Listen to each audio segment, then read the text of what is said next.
Jean-Michel Tornary, bonjour, bonjour et bienvenue sur le plateau d'Acteurs Publics TV. Nous sommes au GRU, aux Journées d'études de la rénovation urbaine, organisées par l'ANRU. Vous êtes commissaire général du CGET, le Commissariat général à l'égalité des territoires. J'imagine que pour vous, ces GRU, ça a beaucoup d'importance. Alors bonsoir. C'est effectivement un moment très important pour moi. Les dernières GRU se sont tenues il y a 3 ans. Donc vous voyez, on est sur un rendez-vous qui n'est pas usuel.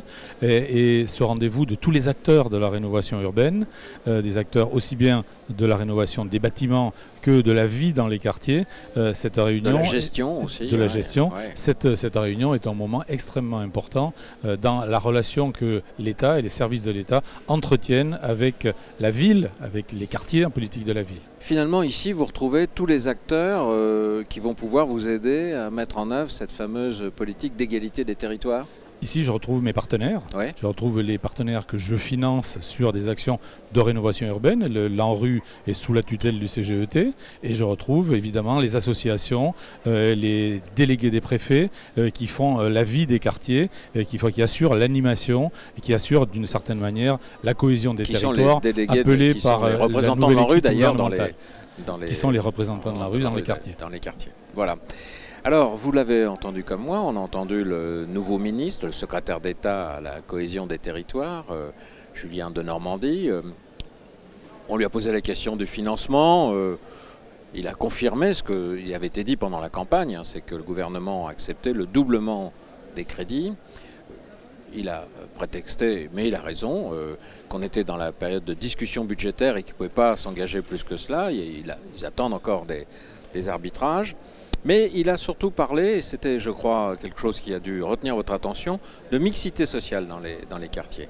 Est-ce que, il a bien sûr dit, comme pas mal de gens ici depuis ce matin, reconnu l'importance de la rénovation urbaine, mais dans les paramètres des problématiques des quartiers, on parle beaucoup aussi de mixité. Nous sommes d'accord.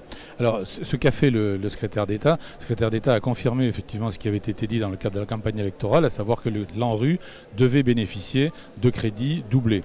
Il a même précisé de 5 à 10 milliards. Il a même précisé que ce financement permettrait finalement d'avoir près de 40 milliards de disponibles pour assurer les opérations de rénovation par effet de levier. Et ceci grâce aux partenaires de l'ANRU.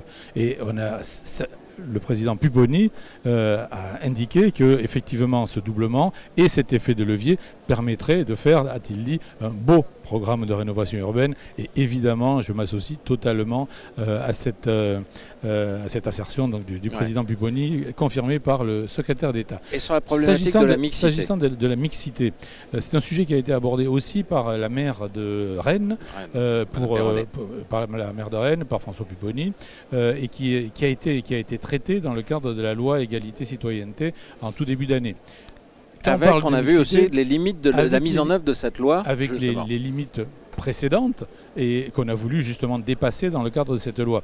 Le sujet, il est simple, c'est faire en sorte que des gens qui aujourd'hui vivent dans des quartiers de politique de la ville, au moment des opérations de rénovation urbaine, ne soient pas tenus de revenir dans ces mêmes quartiers, mais que la population,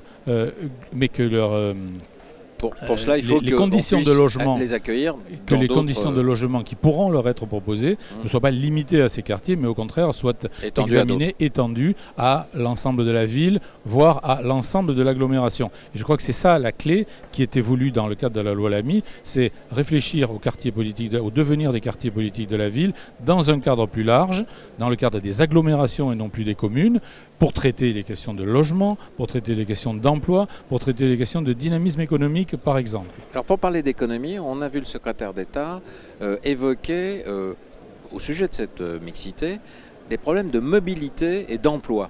Oui. Et il dit 2 choses intéressantes. Alors je ne sais pas si c'est une annonce, mais vous avez entendu comme moi, il dit qu'au sujet des emplois francs, autrefois on réservait des aides à des entreprises qui allaient s'installer dans des quartiers sensibles.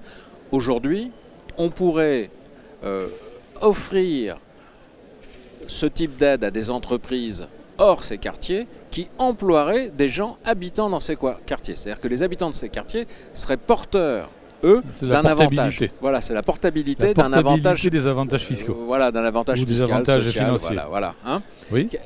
Qu'est-ce que vous pensez de cette idée? Évidemment, je la ça, partage, j'y suis favorable. Hein. Absolument, et ça, c'est dans la même ligne que ce que j'indiquais il y a un instant, c'est-à-dire que le développement économique, la création d'entreprises, le renforcement d'entreprises ne se situe pas obligatoirement dans les quartiers et seulement dans les quartiers. Il se situe pour des raisons diverses et variées de mobilité, pour des questions de disponibilité. L'emploi n'est pas dans ces quartiers, on le sait bien, majoritairement. L'emploi est partout, l'emploi est sur le territoire et ne se localise pas précisément dans les quartiers. Et donc il faut permettre aux habitants des quartiers je dirais même précisément mobiles dans les quartiers. Alors, je corrige ce que vous dites. Nous venons de sortir une étude justement sur l'innovation dans les quartiers qui fait la preuve que... Du contraire. Du contraire, disons que ne soyez pas aussi pessimiste que ça. La création d'entreprises, le renforcement d'entreprises, ça existe aussi dans les quartiers. Et le maire d'Orléans recommandait à des porteurs de projets d'identifier dans les quartiers un certain nombre de leaders pour se faire accompagner dans de la création d'entreprises dans les quartiers précisément. Il pensait à des moyennes surfaces, il pensait à un certain nombre de commerces qui manquent souvent dans les quartiers et qui pourtant sont des conditions de réussite des opérations de rénovation urbaine. Eh bien, Jean-Michel Tornary, merci pour ces explications. Merci au commissaire général du CGET qui vient de nous donner l'idée d'une prochaine émission auquel j'espère vous accepterez de participer à partir de cette étude qui démontre que dans les quartiers, il y a aussi des richesses économiques. Je suis tout à fait d'accord avec vous. Je vous remercie de m'avoir invité. Je vous en prie. Et je vous souhaite de bonnes gérues. Merci à vous aussi.